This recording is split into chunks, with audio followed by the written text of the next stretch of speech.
Donc maintenant, on s'approche de la fin, Shabbat va rentrer, donc là, on a déjà de la lumière de Shabbat. Maintenant, quand tu rentres dans Shabbat, tu rentres dans le bitoul des 39 travaux. La Shvita, fini, tu fais plus rien, t'arrêtes.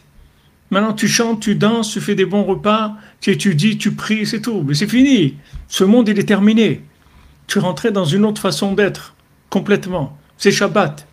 Et tu ne peux plus faire ce que tu faisais dans la semaine. Tu es rentré dans Shabbat. C'est autre chose. Maintenant, là où on est aujourd'hui, on rentre dans Shabbat. Chaque seconde, on rentre dans Shabbat.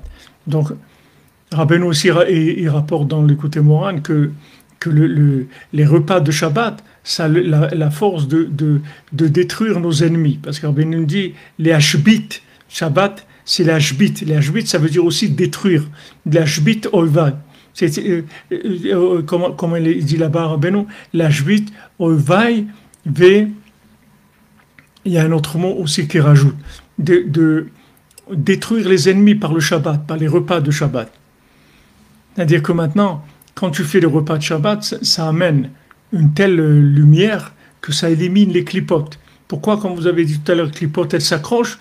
Parce qu'elles savent que tu vas rentrer dans Shabbat. Comme le Satan qui ne voulait pas que l'âme de Rabbeinu vienne dans le monde. Il voulait empêcher Rabbeinu de venir dans le monde. Et le tribunal céleste, il a dit, il va venir. Tu ne peux pas l'arrêter. Il va venir, Rabbi Nachman. Tu ne peux pas l'arrêter. C'est comme le Shabbat. Les clipotes, elles essayent de rentrer. Ouais, tu as oublié d'acheter les chalotes, ou tu as oublié d'acheter le sel, tu as oublié de brancher la plaque. Il y a des clipotes qui viennent, qui attaquent pour essayer de détruire la simra, de rentrer dans Shabbat. Ils attaquent parce que ils savent que tu t'en vas.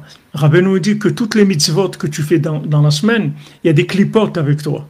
Parce que il y a une partie des mitzvot qui sont dans de la logique de ce monde, qui font partie des... Mais le Shabbat, tu t'en vas en fait. Le voyage, le Shabbat, tu voyages. Il y a pas longtemps, là, je ne sais pas qui est-ce qu'il y avait, ils ont proposé un voyage sur la Lune, ou je ne sais pas qu'est-ce qu'ils ont proposé, un voyage dans une planète, ou je ne sais pas, et ils sont morts, en fait, les gens, ils sont morts, ou je ne sais pas, ils les ont trouvés, je ne sais pas, qu'est-ce qu'ils avaient là où ils devaient aller, ils étaient plusieurs personnes, et les massés, ils sont morts. Nous, le Shabbat, on s'en va. Shabbat, c'est bye bye, je m'en vais. Je vous laisse tout ce monde, je m'en vais. Je vous laisse tout ce beau monde, je m'en vais. Je vais vers l'autre monde. Il n'y a pas de travail, pas d'argent, il n'y a pas de voiture, il n'y a pas de téléphone. Tout ce que vous avez fait dans ce monde, je vous le jette, je n'ai pas besoin. Même quand on rentre dans le Shabbat et on dit le Kiddush Vayichulu Hashamayim Va'aretz, qu'est-ce que veut dire Vayichulu Hashamayim Va'aretz? Ça veut dire qu'Hacham, il a terminé le projet de ce qu'il devait créer. Il a fini et maintenant il rentre de Shabbat. Mais les Sfarim, ils expliquent. Le Rabbeinu aussi, il explique. Vayichulu, ça veut dire les chalot, détruire. Quand le Shabbat, il rentre, il détruit le monde, en fait. Il n'y a plus de monde, il n'existe plus ce monde. L'argent, il n'y a pas. Mais comment je ne comprends pas. Tu travailles toute la semaine, maintenant on te propose de l'argent que tu vas gagner plus que ce que tu gagnes pendant une année, et tu dis non. Mais il dit, c'est Shabbat, tu ne comprends pas, je suis parti. Je ne suis plus là. Il faut que tu comprennes que je ne suis plus dans ce monde. Le monde où je vis maintenant, il n'y a pas d'argent, il n'y a rien. C'est un autre monde. C'est un monde de prière, c'est un monde d'attachement à Dieu, c'est un monde d'études, c'est un monde de repas avec Dieu, de chants avec Dieu. C'est un autre monde. Donc, tout ce que tu vas m'amener de ce monde-là, il ne m'intéresse plus. Donc, cet esprit-là, shabbatique, c'est là où on va. Jour, le Shabbat, il rentre plus. Donc, chaque jour, il y a du bitoul, le bitoul du fonctionnement de ce monde. Chaque jour.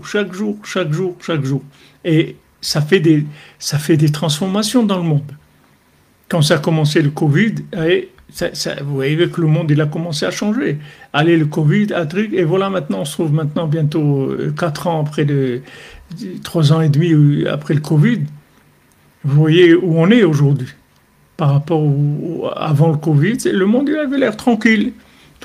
Ça végétait comme ça, tranquille. Chacun était tranquille chez lui. Et tout doucement le matin, pas trop vite le soir, et tranquille, c'est tout. Pas de... Maintenant, il arrive le Covid, boum, ça y est, ça a commencé à déstabiliser les gens. Travail de la maison, les trucs, tac, tac, tac, tac. En même temps, les gens, ils sont pas bien, en même temps, ils découvrent une forme shabbatique de vie. Tranquille, pourquoi je vais aller au travail? Je peux travailler de la maison, il y a mes enfants, il y a mon conjoint, on est bien. Si j'ai besoin d'aller, on peut parler, discuter, on n'a pas besoin de courir dans le métro. C'est extraordinaire. Les gens, ils ont découvert un autre côté de la vie. Comme maintenant, ce qu'il y a aujourd'hui. Comme ce qu'il y a aujourd'hui. On est en train de vivre quelque chose qui dépasse complètement notre entendement. Mais ce qui est sûr, c'est que bien, c'est tout. Parce que chez Hachem, il n'y a pas le mal. C'est ce que fait Hachem, il fait que du bien, c'est tout. Hachem ne fait rien d'autre.